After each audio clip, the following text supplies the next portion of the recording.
Today is November 23rd, and it's day number 48 since the war between Hamas, Hezbollah, and Israel has begun. Let's take a look into Hebrew newspapers, Hebrew headlines.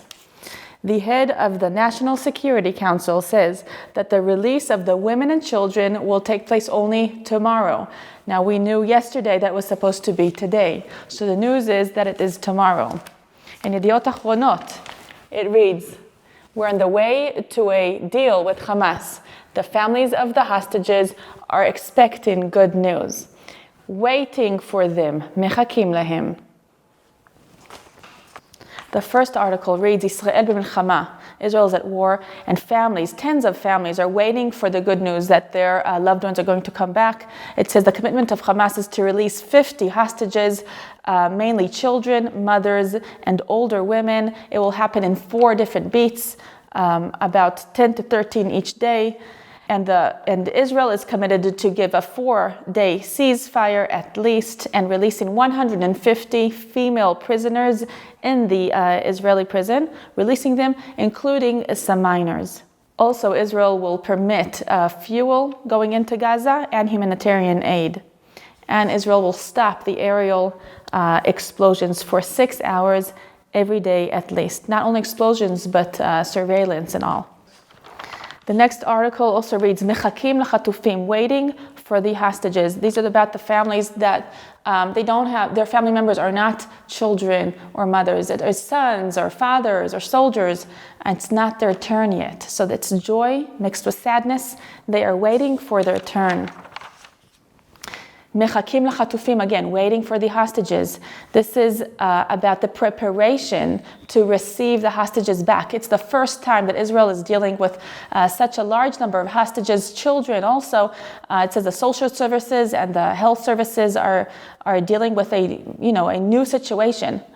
How to take care of children that are coming back from captivity. They've given soldiers specific guidelines, the soldiers that will receive them, specific guidelines of how to answer. Don't answer, "Where's mommy?" if he's asking, not yet, right? Call him by name, present yourself, such things. They're preparing the teachers and the students for the return of their peers, right? Or their students coming back to class. Psychologists are accompanying this process. They're training doctors and military and security personnel to receive the hostages. This is how the IDF will act during the ceasefire in Gaza. And they're saying, Hamatara, the goal is to keep the borderlines safe.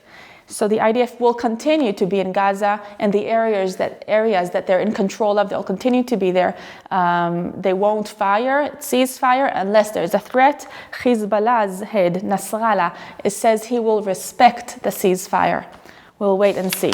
The next headline reads, Shichrur ha'mechablot u'mecha'at ha'korbanot, meaning the release of the female terrorists and the victims who are protesting, because they're going to see the terrorists that tried to kill them. They haven't killed them, right? They tried to kill them, so they're released, and they're released back to Judea, Samaria, East Jerusalem, and the victims are furious.